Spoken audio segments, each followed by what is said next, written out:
Hello guys, good morning, welcome to my new blog. કેમ છે તમે બધા? આઈ હોપ તમે બધા મજામાં હશો, સ્વસ્થ હશો ને મસ્ત હશો.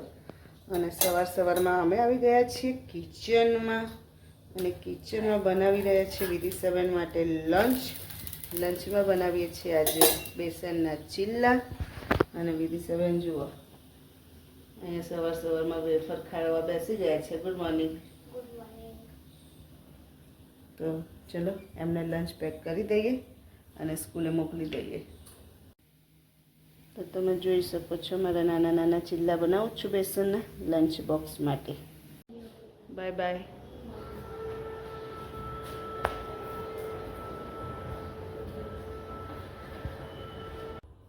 તો વિધિશાબેન તો સ્કૂલે જવા નીકળી ગયા અને અહીંયા સાનવીબેન સૂતા છે. એમનો ટાઈમ છે 8:30નો. તેમના માટે ત્યાં સુધી દૂધ ગરમ કરી લઈએ. કાલની દૂધની થેલીઓ લાવ્યા હતા પણ રાતે ગરમ કરવાનો ટાઈમ મળ્યો નહીં ગાય. તો ગાઈસ નહીં તો એને તૈયાર થઈ ગયા હતા. સાનવીને પણ મૂકી આવી અને ડેડી પણ ટિફિન લઈને જતા રહ્યા. અને હવે હું કરી લઈશ પૂજા. તો ચલો પૂજા કરી લઈએ.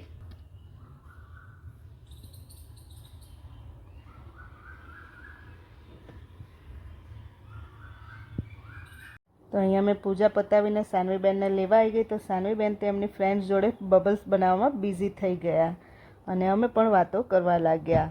તમે જોઈ શકો છો સાનવીબેનને મજા આવે છે ફ્રેન્ડ્સ જોડે બબલ બનાવવાની. ગન પણ લોકો સ્કૂલમાં લઈને આવે છે. જુઓ એની ફ્રેન્ડ્સ છે ને નિયા એ સ્કૂલમાં ગન લઈને આવે છે એટલે એની મમ્મી એક્ટિવામાં મૂકી રાખે છે એટલે છોકરાઓને થોડી વાર રમે ને જોડે એટલે. તો સાનવીબેન અહીંયા બબલ્સ બનાવીને ફૂલ એન્જોય કરી રહ્યા હતા અને પછી અમે આવી ગયા ઘરે. તો ગઈઝ અહીંયા વિધિશાબેન ખાવા બેસી ગયા છે અને અહીંયા સાનવી ખાય છે. આવી રીતે ખવાય પલોઠી વાળીને બેસ પલોઠી વાળીને. અને આજે બનાવવાનું છે ઘી. તો મલાઈ પણ સવારની બહાર કાઢી દીધી હતી.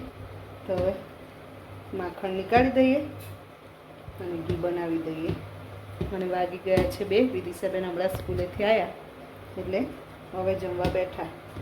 તો વાસણ બાકી છે તો જોડે જોડે આ બી કામ પતી જાય એટલે ચલો ઘી બનાવી દઈએ.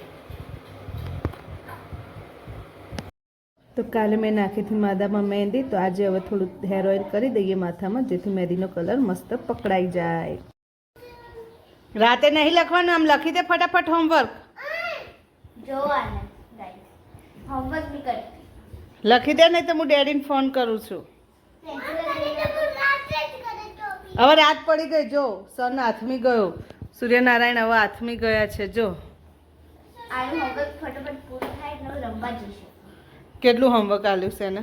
જો આ તો આ એબ્સેન્ટ હતી એ આ એના 2 પેજ, પછી એક આજનું છે આ અને આ પણ આ છે. અને આમાં શું આલ્યું છે? આ તો એની પોતાની છે. તો પછી 4 પેજ છે લખી દે ને. 6 ની મોર્નિંગ.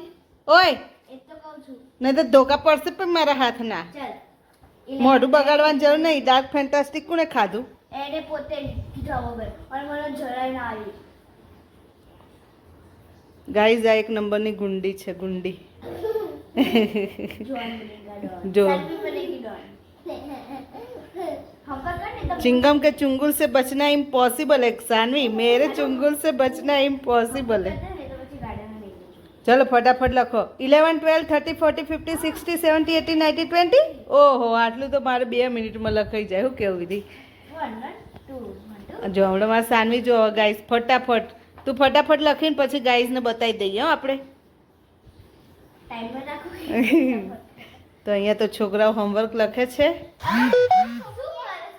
અને અમારે હા ઇરેઝર લઈ લું છે. એનું મગજ કોમ નહીં કરતું. એનું હોઠ આમ કરું છું. જીબડી લઈ કાપી દઉં. તારી જીબડી કાપી દઉં. જો અહીંયાથી દેખાય છે તું ટીવીમાંથી કે તું કેટલું ઊંધું કામ કરો છો. તો ગાઈઝ હવે હોમવર્ક કરી દે. વિધિ સાહેબ તો હોમવર્ક કરી દીધું હતું. એ ગોળીનું અમારે બાકી છે લખી દે. પછી બંને જણા રમવા જશે થોડી વાર ગાર્ડનમાં. અને અમારે છે શ્રાવણ મહિનો એટલે રસોઈ બનાવવાની નથી. તો આ રીતનું છે અમારું આજનું. તો તમને અમારો વિડીયો સારો લાગ્યો હોય તો વિડીયોને લાઈક સાનો સબસ્ક્રાઈબ.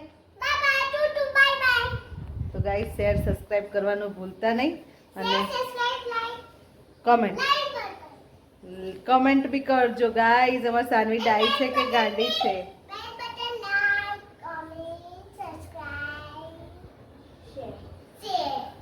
તો ચલો જય માતાજી, જય શ્રી કૃષ્ણ.